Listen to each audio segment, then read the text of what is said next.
Good morning to my Pennsylvania Alliance of Justice and Reform, and good morning to anybody else that is viewing this video. Good morning to the American people. I'm going to hashtag this with the Second Chance Act. I have not had my coffee. I'm literally headed there right now. Wearing my USA 45 sweatshirt proudly again. It's not a coincidence, and yes, I do wash it. I just like to wear the sweatshirt, honestly, when I make these type of videos, especially when I'm celebrating the greatness that is this country. The reason why I love this country so much is that even when we're broken, we turn around and we fix ourselves and we make ourselves better.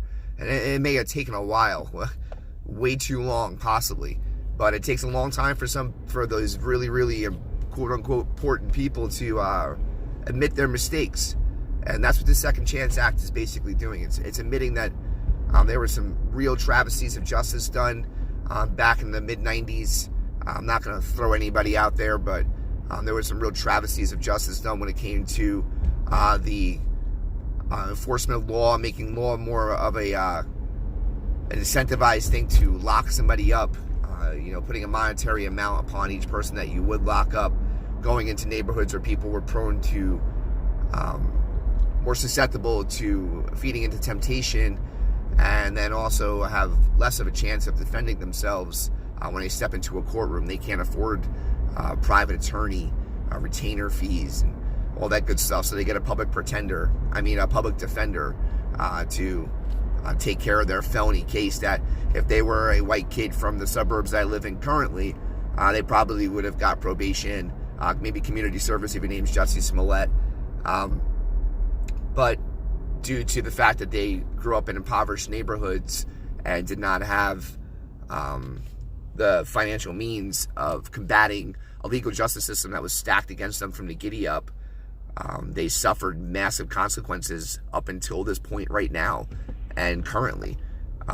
So the Second Chance Act is the opportunity to really open up the conversation nationwide as to correcting the issue that they made when you mass incarcerated a fifth of the entire nation, males-wise, when you became the largest population of incarcerated individuals anywhere in the world. When you combine those, all those major countries together, and you take their statistics and you look at it and you see that we have more people combined currently in the United States of America than all countries combined. That's absolutely pathetic, and it's disgusting. But it's not just that issue. It's the issue of what happens when they leave.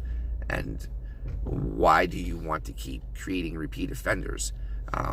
Talked to my father-in-law the other day about this, and, we sort of a sad conclusion, but the conclusion is that they did this because of the money, because of the multiple institutions in every single state, the state prisons that were being developed privately and privately funded, privately monetized, and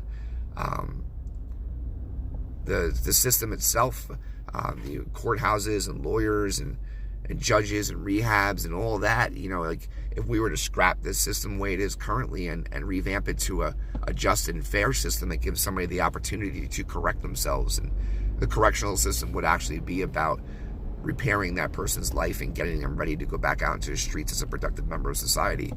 If we could do that, then those other businesses would just crumble. Literally, you would lose half the prisons guaranteed within the first 10 years. Half the rehabilitation centers, maybe even more. Lawyers, judges, prosecutors, parts of the FBI, the DEA, it just goes that deep. That would be what would happen. It would be huge ramifications when it came to how much money would be generated in that industry, because it's exactly what it is. It's a criminal justice industry, would suffer tremendously. So hence why they needed to protect it. But somebody like Donald Trump doesn't give a shit. And somebody like Donald Trump has stated multiple times he's going to do what's best for the American people. And that's exactly what he's doing. It's best for not only just the American people, but for future generations that haven't even been born yet. The Second Chance Act is the other complement to the Prison Reform Act. The Prison Reform Act is a summary of just basically giving people the opportunity having their cases reevaluated and releasing people that are doing 30 years on a marijuana charge and 50 years on a drug charge and never had a violent offense in their life, and you basically just sentence them to life. That's not the way this criminal justice system was designed. But anyway, it's a huge win for us, but now we have to go statewide with this, and we have to take this to our state representatives. Our state representatives, your senators, the people that sit in the House, Democrat and Republican, they need to push this along state lines until it becomes a federal law. We want expungement. We want expungement after 7 years of walking good time off, 7 years of zero offenses whatsoever, not anything that has to do with any criminal offense. I'm not talking about a traffic ticket, please, so relax. I'm talking about any type of criminal offenses whatsoever, no repeat behavior.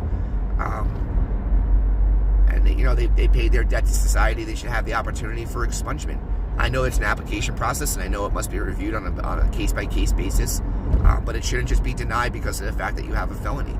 I have a felony on my record for conspiracy to possess with the intent to deliver from 1994, and I still pay that price, and I still have to answer that question. It almost became part of who I am. It's scripted as to your biography, your biography of who you are, and it shouldn't be. I just want to put it to bed and make it history, and that's what we're going to do. We're going to give second chances to everybody. We need to go for expungement. Life sentences should not apply to every single person that's convicted of a felony. Like, share, and love my posts. There's going to be more coming. The petition I originally had posted up did not get approved, only because I shot it down myself, realizing that Second Chance Act was coming, and I wanted to give the president his time to shine for the amazing work that he has done. We are very, very thankful. This entire community is thankful. I, for one, am going to support this president on the next election because he's done more for me in the last 2.5 years than anybody has ever done for me. Any president has ever done for me in any of the circumstances I fell myself into. Thank you. Appreciate it. And let's go ahead and keep America great 2020.